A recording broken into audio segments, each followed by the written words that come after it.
I've been questioning my faith for a long time, and I'm not really like I'm pretty sure that I'm like atheistic by now, but I don't know. I still have like fears, and like there's still things that keep me from completely just like accepting it. Like I have fears that I could be wrong. I have fears that I might still go to hell. I mean, because I don't know. I just have a fear of being wrong in my assertion that maybe there isn't a God. That still scares me. Okay, so you're afraid you're going to go to hell? Is that? I mean, I'm afraid I could be wrong. Like, okay. I'm afraid I could be wrong. That's where it's still a terrifying thing. That's what your doctor is to believe. Well, I don't know, because maybe there's some evidence I haven't evaluated somewhere. Sure, but is that your fault? No. I mean, my position, if there's a God out there,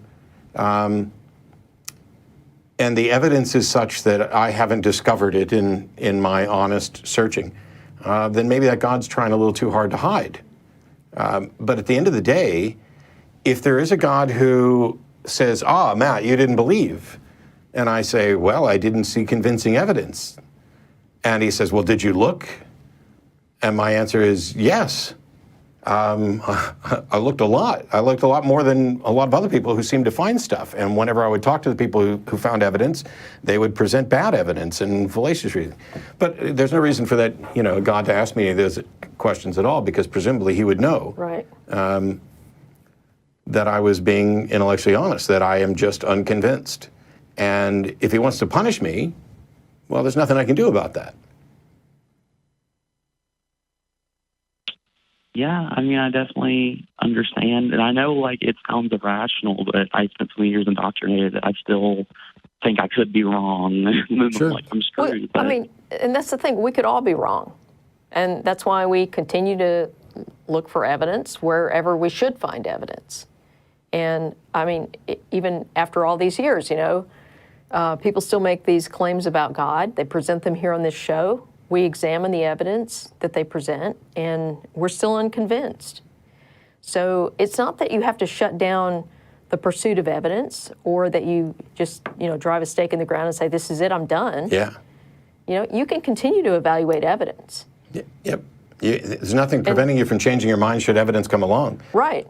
But I mean, one of the things I think is going to happen, because we've seen this before, and a lot of us have been through this, the more you study religion, and particularly your religion that you came out of, the more you examine the claims, and the more, I guess, the more practice you get at evaluating them and then rejecting bad evidence, the less the fear is going to be.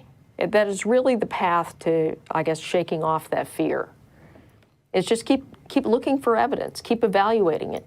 Yeah, the other thing, I've mentioned this many times before, which hell are you afraid of? Yeah. Judeo-Christianity hell. Okay. Why? Is it the worst one?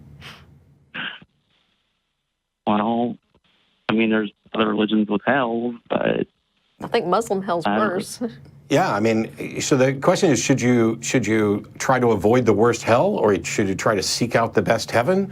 But if you're primarily worried about the hell that you were indoctrinated to believe or that you previously accepted, and you don't have a good reason for why you should be more worried about that one than some other one, it seemed to me that you're now in the position of, I should be afraid of all of them or none of them. I mean, I don't mean to be glib, because these are serious. If this is true, this is the single most important thing that we could probably know, whether or not there's a God and an afterlife and what we can do about it. But I am convinced that in my case, I've been as honest and as thorough about investigating this as I can. I have not reached a permanent conclusion. All my conclusions are tentative. If somebody comes up with better evidence tomorrow, I'm fine with it. But today, I'm honestly more worried about whether or not Infinity War is going to be great or suck than I am about whether or not there's a hell, because at least in my life, Infinity War is probably going to play a bigger role than an afterlife. Well, may I ask you one more quick question, and then I'll get off the line? Of course. Okay, so I guess the other part I really struggle with, and you can tell me if this gets easier, but I still feel guilty for because I don't see the evidence, and I know it's probably not true, but I still feel like a bad person because I no longer believe it. And like people where I live have told me like, you cannot believe because that makes you a bad person for some reason. I don't know. I deal with a lot of guilt. That's abusive. You don't have to take that shit from anybody. I just sat on stage. I just sat on stage with Jordan Peterson the other day, and he flatly said that a real atheist would essentially be a murderer, and then he doesn't think any of us who are decent are actually atheists.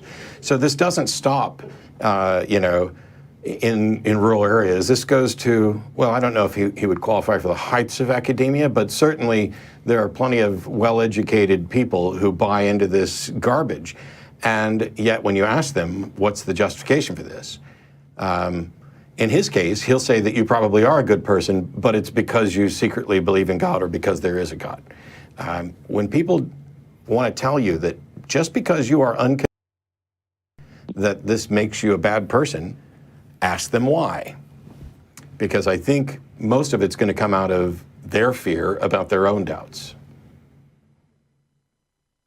Well, and like I said, I know you have other callers, and that's cool and all, but I think a lot of that isn't like internal. Like I think I internalize some of that guilt myself. Like some of that is like eternal. Like you should believe, but I want to believe. I just don't have any reason to anymore. I really don't. I've looked at all the evidence, and I just don't see a reason to believe. But I still feel guilt, and I'm not sure why I feel that. So way, let me ask you this: do you try to be a decent person?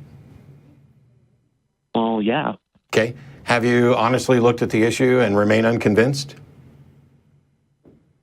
Well, yeah, because then what the hell do you have to feel guilty about? This is not guilt.